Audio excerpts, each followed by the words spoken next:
Olá, seja bem-vindo ao curso básico de teologia.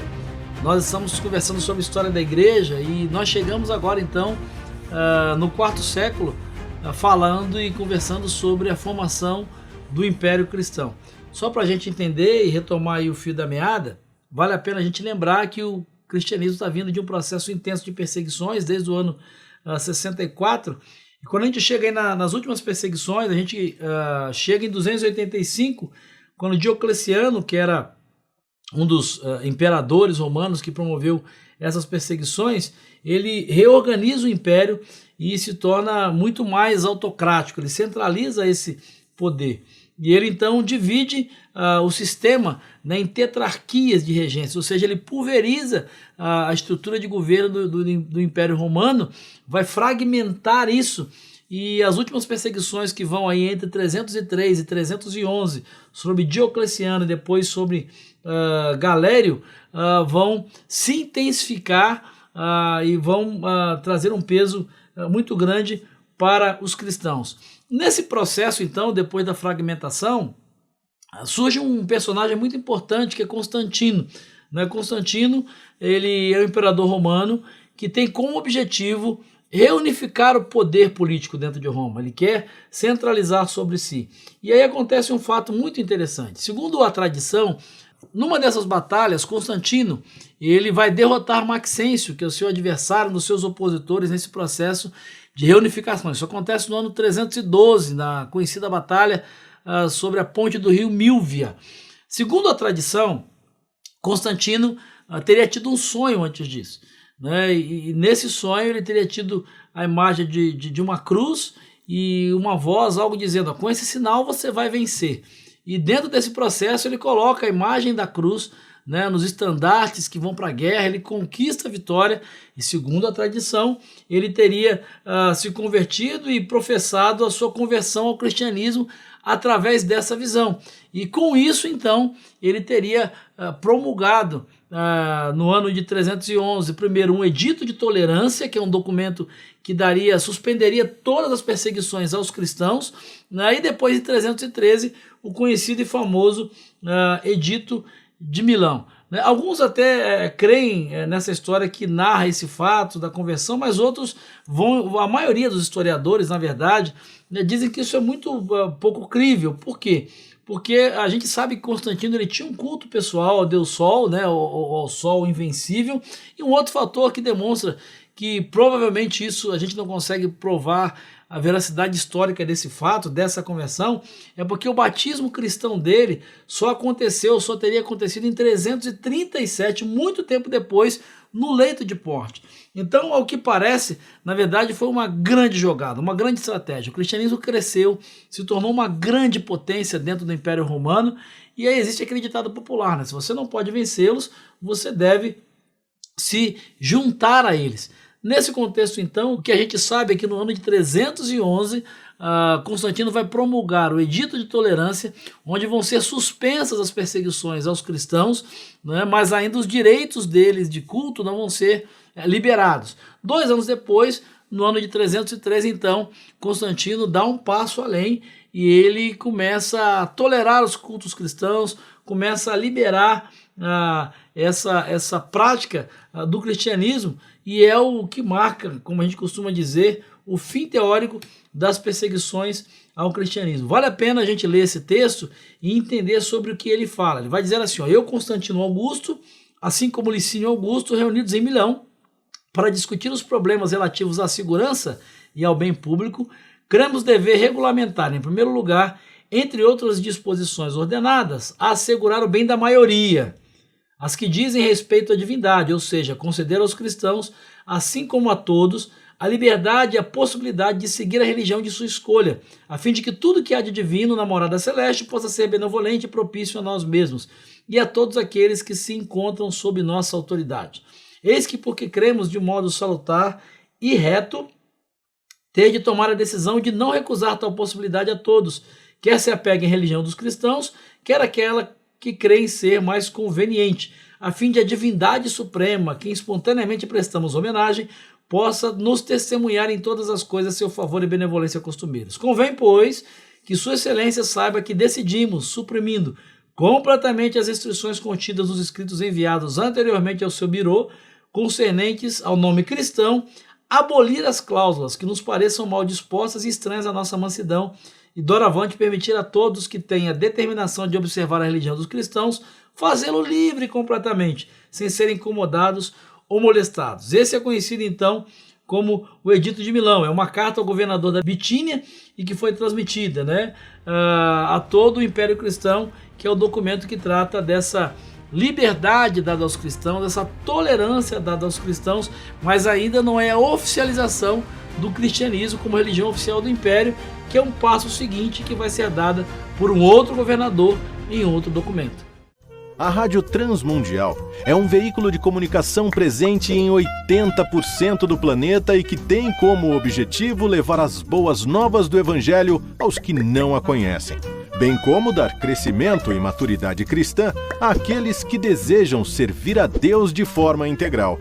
Mais informações em www.transmundial.org.br. Transmundial, para todo mundo ouvir. É uma alegria muito grande nós apresentarmos a você a Faculdade Teológica Batista de São Paulo, que desde 1957 tem capacitado líderes, homens e mulheres, para que conheçam a Palavra de Deus, para que conheçam a teologia, para que conheçam a prática ministerial e também saibam interpretar esse mundo para a igreja. Venha conhecer a faculdade, venha assistir uma aula aqui conosco sem compromisso.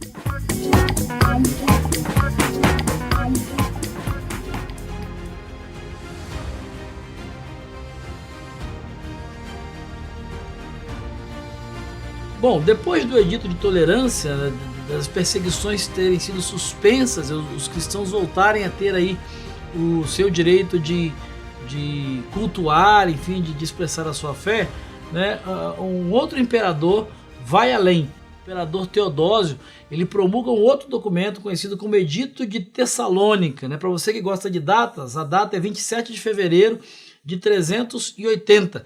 É um documento destinado à população de Constantinopla, mas que no fundo apontava para todos os súditos do Império Romano. O que ele vai fazer? Ele vai dar um passo além. Constantino, ele no primeiro momento tolera e depois ele libera o cristianismo. O que Teodósio faz? Ele torna o cristianismo a religião oficial do Império Romano, a profissão de fé cristã católica. E o catolicismo, a palavra católica, que até o momento era só um adjetivo, era a ideia de um grupo todo, passa a ser um substantivo, passa a ser o nome próprio, o nome de uma instituição, começa a caracterizar o nome da instituição que está ligada ao poder do Império Romano. Para ser mais prático, o cristianismo passa a ser uma religião de Estado. Ela começa a se tornar a religião do imperador, a religião do Império Romano. E há uma mudança. Na verdade, o cristianismo ele começa a ocupar o lugar que era do paganismo. E isso tem algumas consequências muito fortes. Deixa eu só ler o texto para você do Edito de Tessalônica, que diz o seguinte, abre aspas: queremos que todos os povos, postos sob a autoridade suave da nossa demência, vivam na religião que o santo apóstolo Pedro transmitiu aos romanos. Como todos sabem, seguem esta religião o pontífice Dámaso e o bispo Pedro de Alexandria, homem de santidade apostólica. Isso significa que, de acordo com a ordem apostólica e a doutrina evangélica, cremos na divindade do Pai, do Filho e do Espírito Santo em igual majestade e inteira trindade. Decretamos que somente terão direito de se chamar cristãos católicos os que se submeterem a essa lei.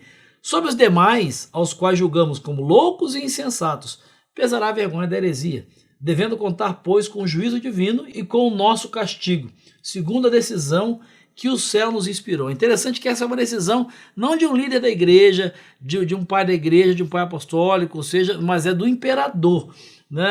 E ele vai além. Isso é tão forte que em 392, o que Teodósio faz? Ele interdita todos os cultos pagãos e define e decreta o fechamento ou destruição dos templos pagãos. Ou seja, o cristianismo se torna a religião de Estado, a religião oficial do Império Romano, e isso vai além. No século VI, Justiniano vai ordenar que todos os pagãos fizessem ou se fizessem cristãos pelo batismo, sob a pena de privação completa dos direitos ou perda dos direitos civis e a perda dos seus bens. Então, ser cristão a partir dessa data passa a ser uma questão de Estado. Você nasce cristão, né? Você não é uma questão mais de conversão, mas se você é alguém que nasceu dentro do Império Romano, você nasce cristão. Isso, obviamente, traz consequências, né? Os cristãos, né? Todos eles, ser cristão significa ter a dispensa dos impostos de serviço público, começam a ser construídos templos cristãos com apoio do Estado, há uma equiparação dos bispos da igreja com os altos funcionários do império, né, e a doação de propriedades por parte do império para a igreja. E aí você pergunta, mas como é que fica? Onde é que estão aí os cristãos que passaram por perseguição? O que traz confusão às vezes é que no período de Idade Média, né, do cristianismo medieval que a gente vai começar a estudar, só aparece a figura da Igreja Católica Apostólica Romana. Por quê? Porque essa instituição, é ela que vai narrar a história, é ela que vai contar a história. Mas continua a haver, né, continuam a existir cristãos que não aceitam essa aliança. E aí a gente pode destacar 3 reações a essa decisão, a essa formatação institucional do catolicismo apostólico romano. O primeiro é a aceitação. São aqueles que aceitam a união da igreja e do Estado, essa institucionalização. Por exemplo, Eusébio de Cesareia é um personagem que representa isso. A segunda reação, né, é a resistência. O que é a resistência? São aqueles que não aceitam essa aliança, ficam dentro da igreja, mas não aceitam essa institucionalização, porque essa institucionalização vai acabar gerando algumas práticas pagãs, isso vai gerar alguma mistura de doutrina, mas eles ficam ali dentro da igreja e vão se tornar mártires, vão ser presos e etc. E a terceira reação é a fuga, que é marcada pelo movimento monástico, o monasticismo cristão. São aqueles que não aceitam a união da igreja com o Estado e vão sair, vão viver um cristianismo de deserto, um cristianismo ascético que vai dar origem ao movimento monástico. No primeiro momento solitário, mas depois organizado em ordens monásticas que nós vamos estudar aí ao longo do nosso curso. Então, o que vale a pena você guardar aqui, né, é que o 4º século marca o início histórico-institucional da Igreja Católica Apostólica Romana. Primeiro com Constantino, 311-313, e depois com Teodósio, em 380, com o Edito de Tessalônica. 3 reações, né? Assimilação, a turma que ficou dentro da Igreja Católica Apostólica Romana e por ter vantagem sobre isso. Resistência, a turma que ficou, mas não aceitou essa aliança e ficou bravamente resistindo. E só vai aparecer de novo no século XVI a Reforma Protestante, e aí fica a dica, né? Martinho Lutero era o quê? Era protestante? Não, ele era católico, ele era um bispo católico, né? Calvino e etc. eram católicos que passam por esse processo de mudança de resistência e vão dar origem à Reforma Protestante. Então, a segunda reação é a resistência e o terceiro a fuga, que é o monasticismo, que vai dar origem ao movimento monástico medieval. Assimilação, resistência e fuga. E sobre isso a gente vai começar a conversar nos próximos programas. Um grande abraço e até lá!